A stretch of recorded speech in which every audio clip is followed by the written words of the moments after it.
All right, Jack Easterby gone. I've been waiting for this day for a while. I'm not going to lie. This is a good day to be a Houston Texans fan. Now, it's bittersweet because it should have never gotten to this point. And I think Jack Easterby deserves a lot of credit for it getting to this point. He deserves a ton of credit for it. Not very many people could have pulled off what Jack Easterby pulled off. Being able to set yourself up to have this type of power with this little experience just based on basically being a life coach with the New England Patriots, I think you got to give Jack a little bit of credit for that. And I do. Now, it sucks that it got to this point, but he deserves credit for it because he knew nothing about personnel. You heard Bill Belichick himself say it. And if you want to get in on the comments, go ahead. They're going to be to the right. I'm actually going to share this on Twitter right now so we can get some more people in here. But I don't even know like how to remember like how this whole thing went down because it was just such a blur. But when Jack Easterby first got here, there was a lot of intrigue.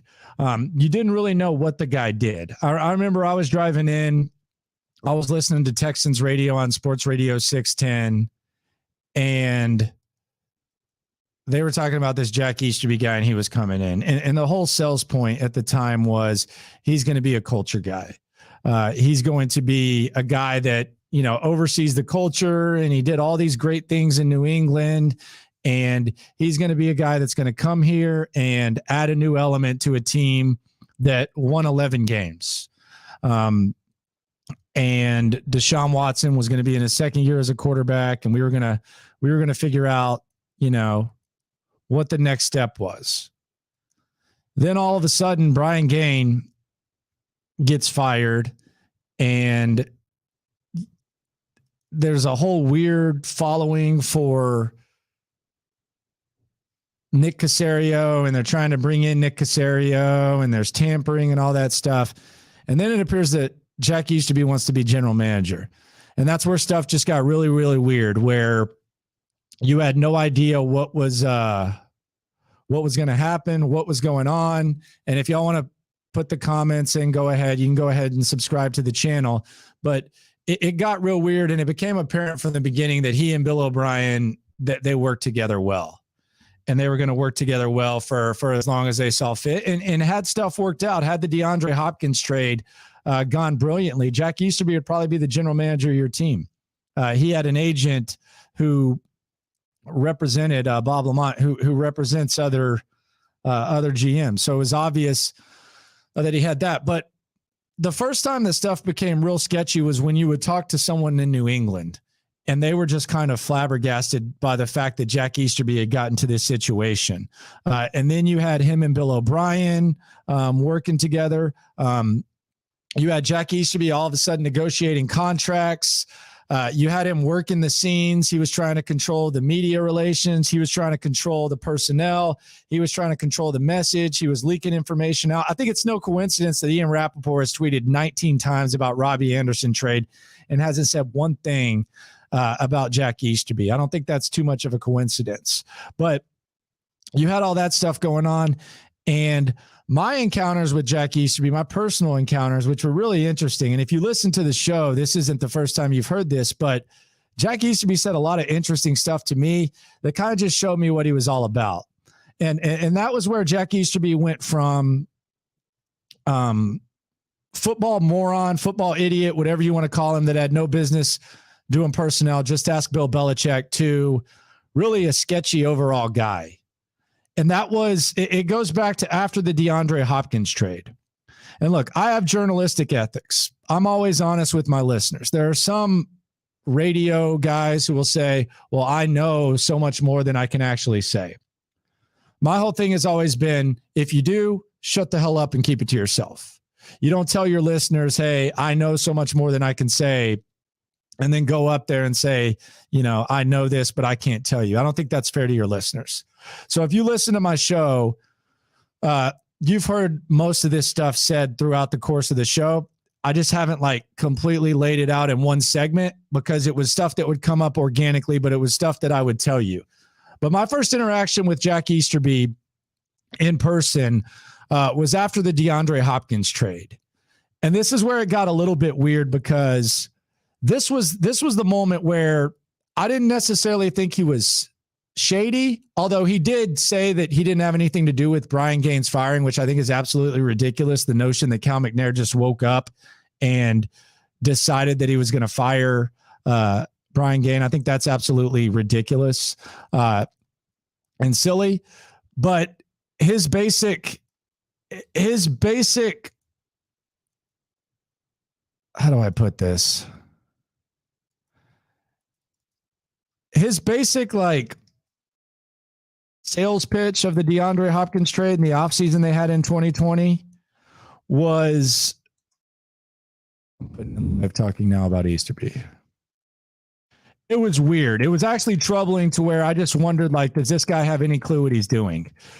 Because what Easterby was saying was that Ross Blacklock was going to be some stud, and wait till you see this guy play, and wait till you see Ross Blacklock play. And it was okay, if Ross Blacklock can play, that doesn't justify the DeAndre Hopkins trade. He then talked about a contract, and he mentioned not paying DeAndre Hopkins, which I can understand. If you wanted to trade him, that's fine. But he was talking about the contract, and he was selling David Johnson in this scheme. He talked about how good David Johnson was in this scheme. And he was talking about that random ass 4th round pick swap that they had in the Hopkins trade, and saying, you don't really understand how different this is going to be. The Cardinals are going to be bad. We're going to be good. They ended up winning 4 games, so it really wasn't that big of a deal. But he said that, and that was when I just realized that Jack Easterby didn't know what he was talking about when it came to football. So from that perspective, that was where I realized, man, this guy's just in over his head. Then you go back to a meeting that I had with him in the most recent one, which was on September 2nd, 2021. And if you listen to the show, when Nick Caserio first got here, I wanted to just kind of be a little bit quieter about Jack, because I'd been Jack Easterby's biggest critic. I talked about how him and the saying that I had after Bill got fired, I started on the air, was Jack and Bill were a package deal. And I kind of just wanted to let Nick Caserio figure stuff out, because Nick Caserio needed to decide what he was going to do. He probably needed to see how things were. When a new boss comes in, you kind of want to see how stuff is going, and you want to figure out what changes can I make? What were they doing wrong so I can figure some stuff out? And Nick Caserio knew Jack Easterby in a different role in New England than the one here. So I wanted to kind of just sit back and let Nick Caserio do his thing, because I know people in the building. I know a ton of people in the building. I know people who've been in the building before, and they were uncomfortable by Jack Easterby because he meddles with the media relations. He meddles with the players. He meddles with he tried to control everything, and it's uncomfortable for those people. And I knew Nick Caserio had to figure that out. So I tried to be careful. But then Jack Easterby had this quote off-record meeting. I've had a lot of off-record meetings. Again, our show, I think, is the only show in town where both guys have journalism degrees. So I don't take that lightly. But you don't have an off-record meeting with 15 other people and then say stuff that is completely contradictory of what you're saying publicly and expect people to take that serious.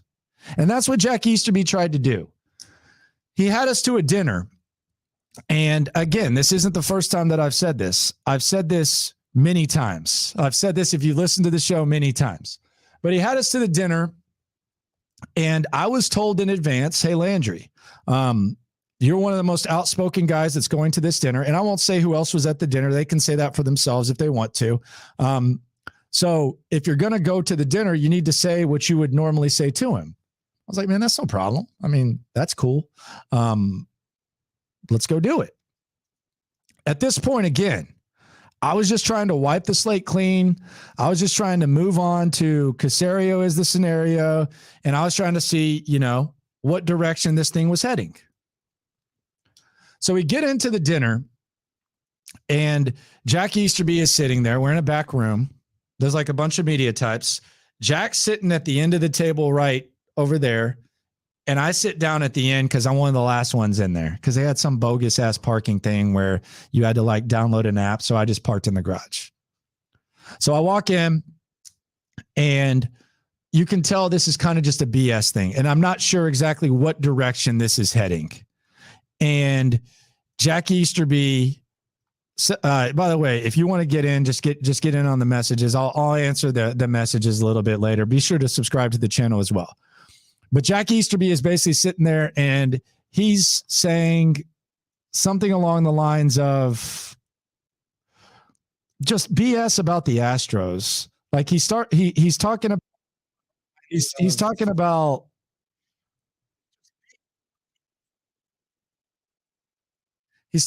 like what was the city like when the Astros were bad and what were they saying? And I finally interrupt him and I'm like, Nick, I'm like Jack, not Nick, excuse me. No disrespect to Caserio, but I interrupted and I'm like, dude, I hope you're not like comparing your situation to the Astros because the Astros, that was a calculated plan to tank. That was a calculated plan for the Astros to figure stuff out. It was also very transparent. And their guys just got old. Like the Astros guys just got old. So I hope you're not comparing this. And he seemed kind of taken aback and the conversation shifted to another direction. And he went on like a 20-minute diatribe talking about how basically everything was Bill O'Brien's fault. Everything was Cal's fault. It was Cal's decision to just fire Brian Game. It was O'Brien's decision to trade DeAndre Hopkins. Keep in mind, he had told me the complete opposite and sold the trade a month earlier. So he's already kind of twisting his words there. Cal's made every decision. Cal was the one who fired B.O.B. Cal was the one who did this. And Bill O'Brien was impossible to work with. He had to tell Cal that and all this type of stuff. And I asked him, I said, okay, well, what is your biggest contribution? What is your biggest contribution to things, to this team? He said, bringing in Nick Caserio. And I thought that was interesting because how is it that the stuff that you even sold to me and you sold to other people, how is it that is Cal's fault? But the good thing with Nick Caserio, you're taking credit for. How does that work? And that's when I immediately realized that this guy's just full of it. And I'll tell you some more stuff that he said in a sec. But that was the moment where I was just like, okay, so it's Cal, it's Cal, it's Cal, it's Cal, it's Cal, it's Cal, it's Bill, but Nick Caserio is me. Interesting. I mean, I'm not saying that he didn't have a role in it, but it's just interesting that he's taking the blame there or taking the credit there. Other stuff that Easterby said in that dinner that was very interesting, and I actually have the notes on this. He said that, and this was the best, and this is where he kind of got really uncomfortable and his face got red. He said that, and he set it up like this. He was like, and I'll tell you guys what, and you could tell he had told this to a lot of people. I'll tell you what, you're not going to believe this. That's how he was saying it. That game against Green Bay in 2020, when we were on the field, I kid you not, said it like multiple times, I kid you not. Our team, 4 of our players, they had the wrong game pants on. And I'm sitting there like, what? All the stuff that went wrong in 2020, the Eric Murray signing, the DeAndre Hopkins trade, the Randall Cobb trade, all that stuff, all the stuff that went wrong, you're sitting there saying that they had the wrong game pants on, so that's the issue? And it makes sense now because remember when the equipment manager got fired and J.J. Watt put out that heartfelt tweet talking about how awesome he was and stuff like that? And I apologize for not having your name, sir, but you remember that? He was throwing that guy under the bus because, quote, it all matters. And he was deflecting away from everything that happened.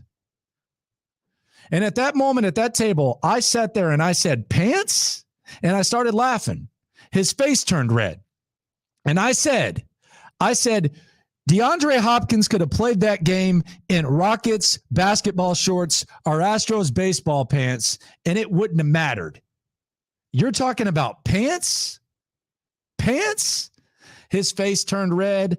It was brought up a couple of more times throughout the dinner, and you could tell he was a little bit embarrassed. But the most troubling thing was I was not the only person that he had told that to.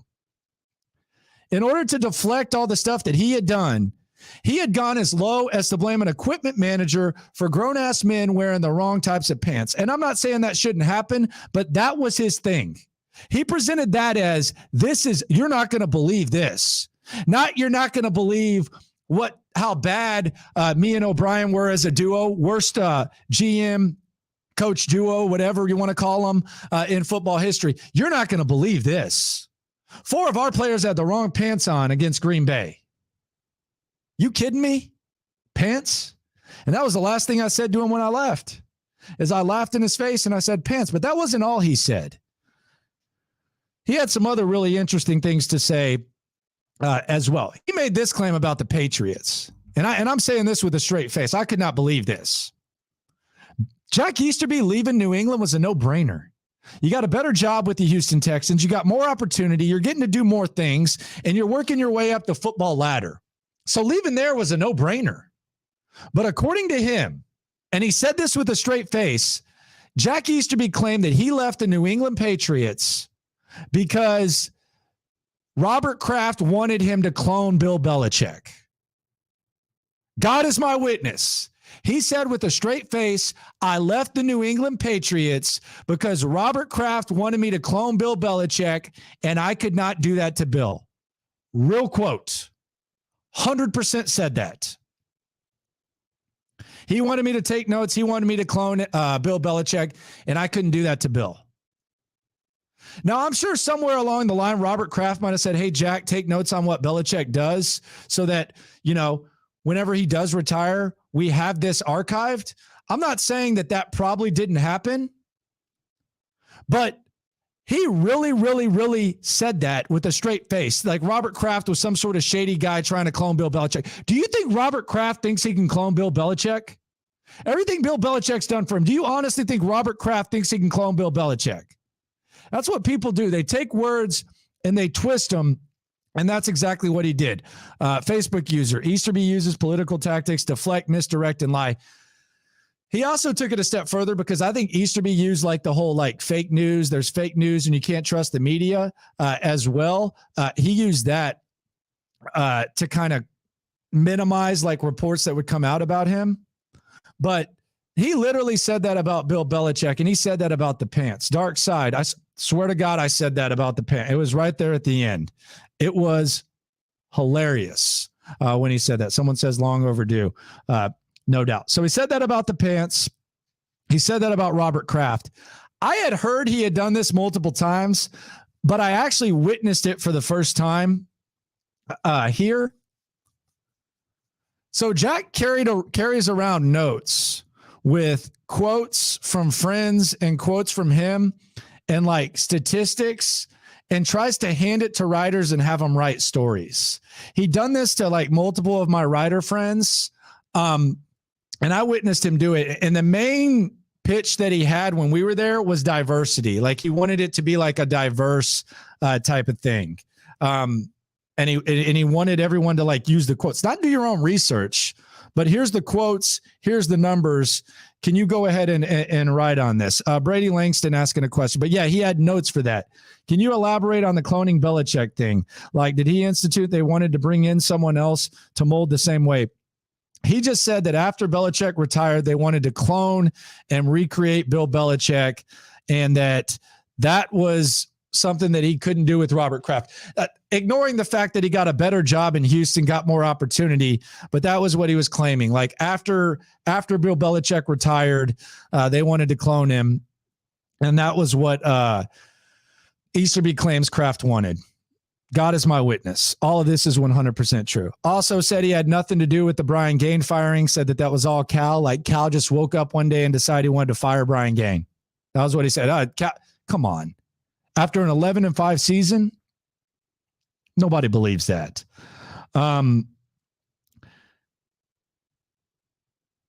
He said that he convinced Cal that no one could work with Bill O'Brien because of his volatile personality. So he kind of tried to take credit for firing Bill O'Brien and talking Cal into it, and took credit for Caserio. But anything bad that went on, he blamed Cal and Caserio. When I asked him the best thing that he brought to the organization, he said hiring Nick Caserio, so he was willing to say that. He also claimed this. He claimed that he never lied, which is a weird thing for someone to say. But Jack Easterby said, I've never lied. I've never lied in my life, not one time. It's never happened, which I just thought was interesting because you literally told me how much you liked the DeAndre Hopkins trade. Now all of a sudden you're blaming O'Brien for it. This wasn't like some sort of like public thing. This was on at the side. It's over there at Armadillo Palace. I forgot what the restaurant was, what this is called, but it's out there on Rice Village, close to that sandwich spot that has all the weird ass sandwiches, but it was like an Italian type joint. Easterby kept talking about like new facilities. So I think his pivot from his previous role, I think it was going to be that he was going to try to maybe push that they needed new facilities. He basically made it seem like they didn't have good facilities, which is news to me. I've always thought the facilities were pretty nice there. He said he wanted more of like a Google atmosphere, whatever the hell that means, like more open dialogue type of thing. But he kept talking about like a new facility, which me and Lopez mentioned on the air the next day. He challenged us. This was where it kind of backed him into a corner a little bit. He challenged me. He challenged the table to bring up a player who has gone on record and criticized him publicly. I mean, I could tell you some off record if you wanted, Jack, but I just nonchalantly said, well, Andre Johnson, he never tweets. He called you out. He said everything. You remember what Andre said. I brought up the Andre Johnson thing. And this is what Jack said. Jack said that he was hurt by Andre Johnson. He said Andre was just mad that they were losing. And he also said that this was weird because I think Kennard McGuire has some connections, but Jack said that he had a seminar basically, or like a session with Kennard McGuire and Andre Johnson, where he tried to teach Andre what it took to be a GM in the NFL. And he said it was a weird presentation. It was like, I sat right here and Kennard was right here and Andre was right here. And I tried to tell him what it takes to be a general manager in this league. First of all, Kennard McGuire has been an agent for a long time. I mean, I think he could set up something with someone else to where he could figure that out. You don't think he could call Rick Smith or someone who's actually had some success? Andre needs you to teach him how to be a GM. I thought that was weird. So he basically said that about how deflected, like when I mentioned Andre by name, said he was just hurt, and then said that Kennard McGuire and him had like had a session with him learning how to be an agent, which was really weird. So between the Belichick thing, between the Andre thing, between the Cal thing, he's willing to throw everyone under the bus and just sit on his own like path. And again, Jack, if you ever want to go public, if you ever want to refute anything I say, you can do that. and I'll give you all the credit for it. I've had not a lot of back and forth with Jack. Like every once in a while we have it, but if you want to refute any of it, that's fine.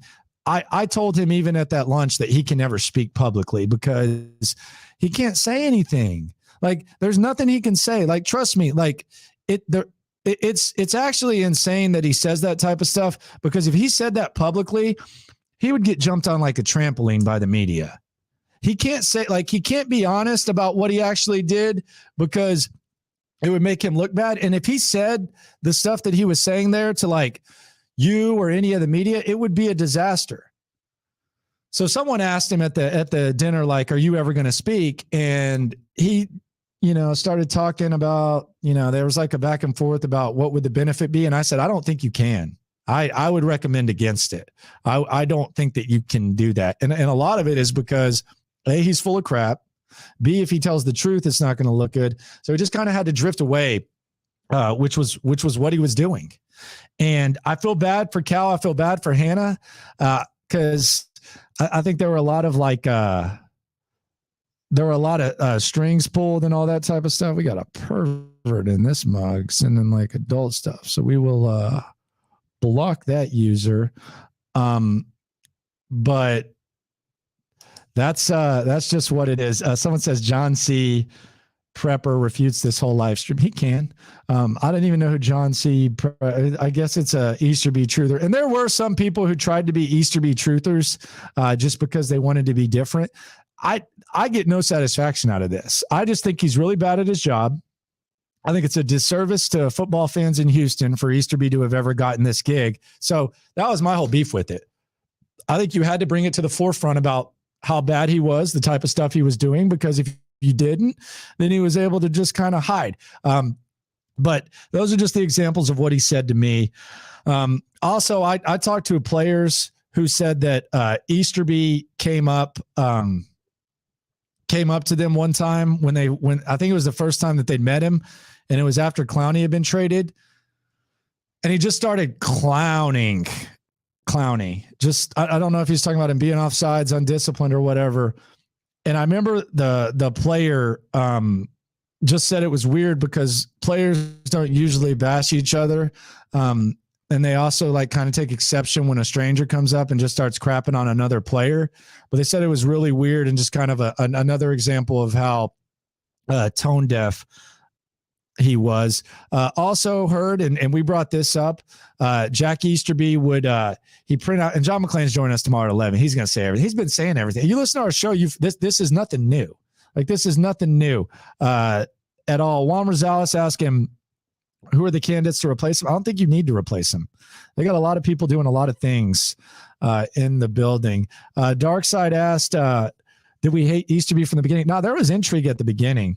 But like I said, like as it all kind of shaped out, you kind of figured stuff out. But there was a point where Easterby, and I know people in the building, like Easterby would go up to him and say that he prayed for him, which is kind of condescending, like not walk up and say, can I pray for you, but say, I prayed for you. So there were some people who didn't really think they needed prayers. Like everyone always needs prayers. Like I'm a Christian, I pray every night. And I pray for, family, friends, listeners in general and stuff. But like when someone goes up to you and just says, hey, I prayed for you last night, and there was nothing like significant that was going on. Like there wasn't a death.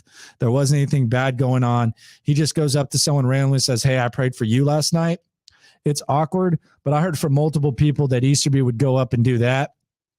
I heard that he would print out McClain's tweets and show them to people in the higher ups and basically say, why are we helping this guy out?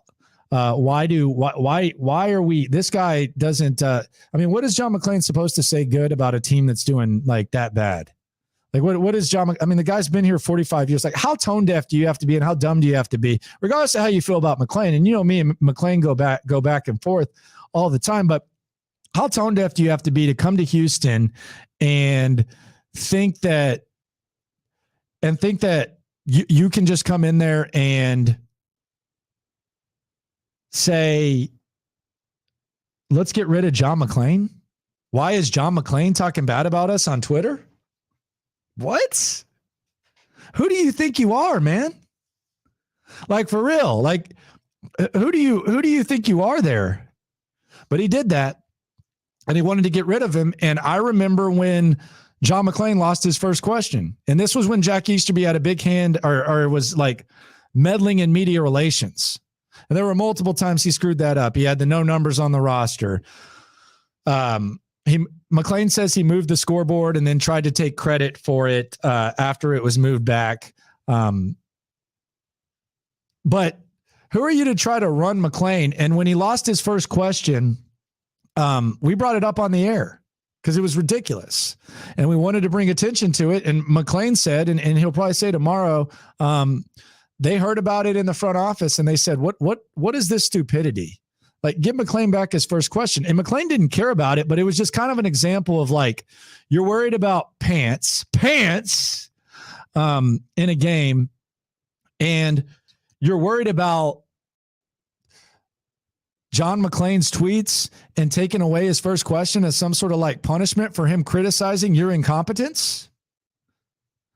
So McClain got his first question back there too.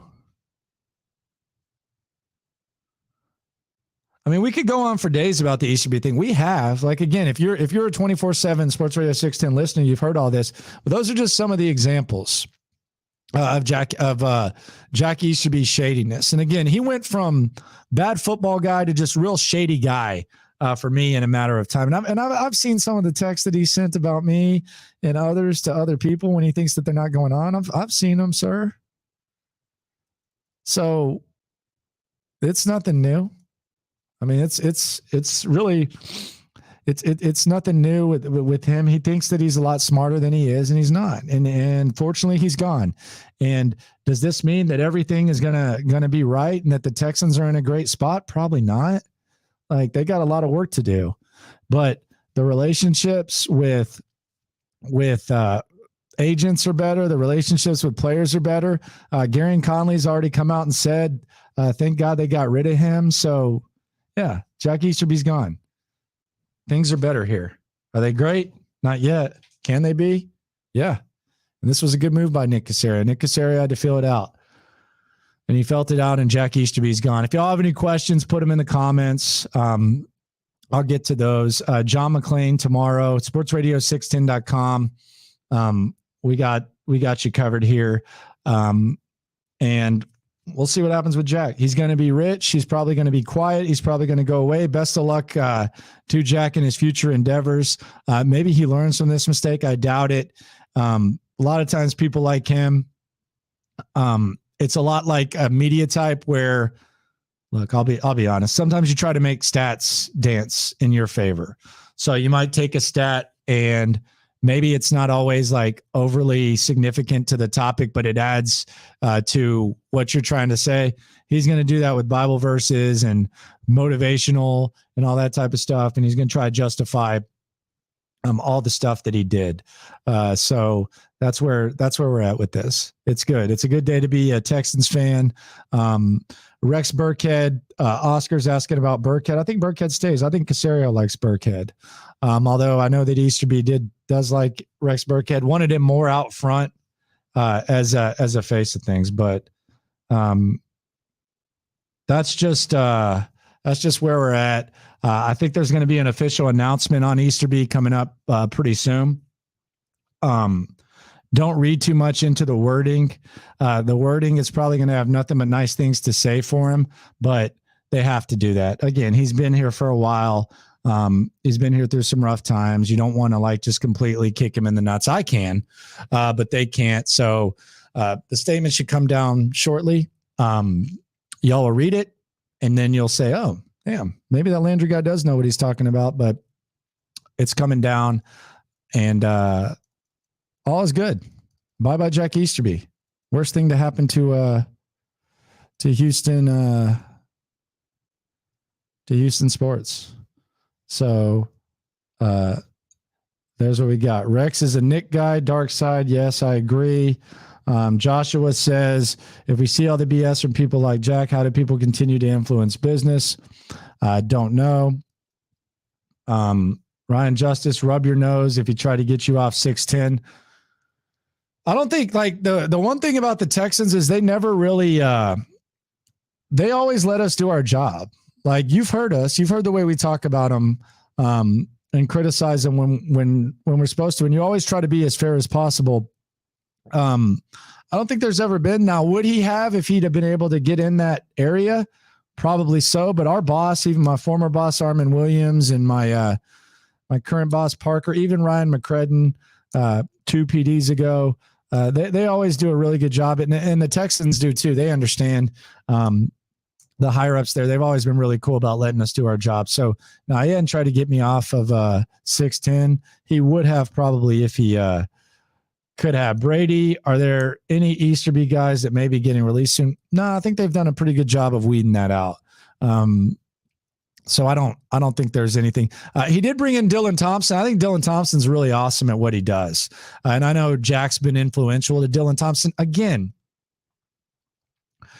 the thing about this person's talking about deflecting.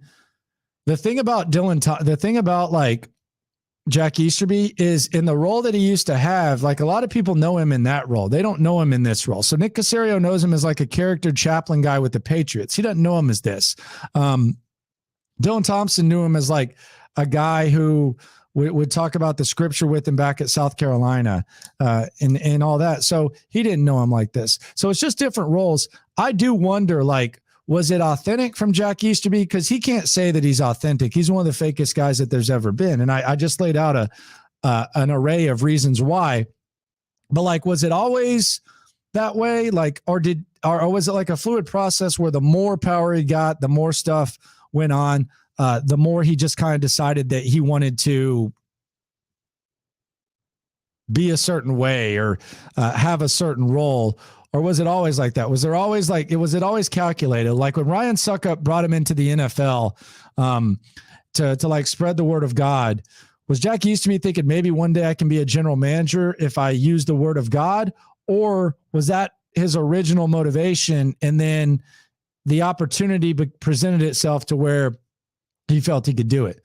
We may never know that, but that's something that I always find myself wondering whenever I look at this Easterby thing. I'll talk about the whole thing, but who knows? Jack Easterby's gone.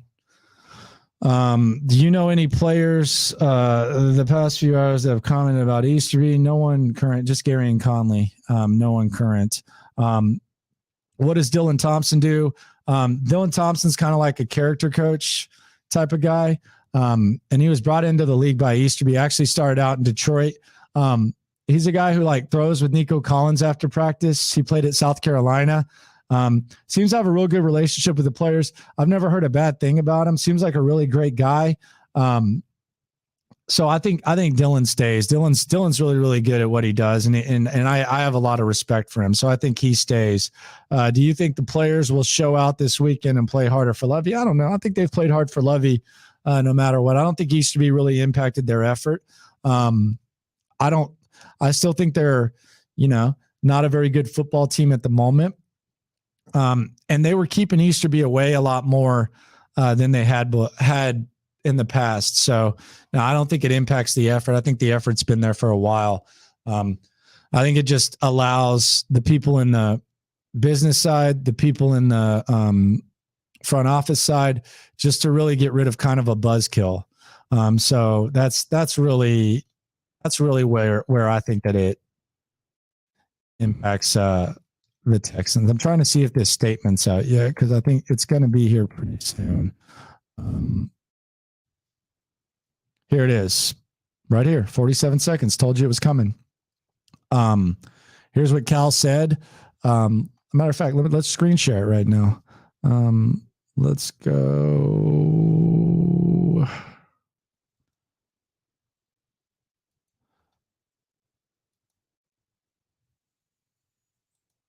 Here's the statement from Cal. Let me get this up. Chrome tab. Here we go.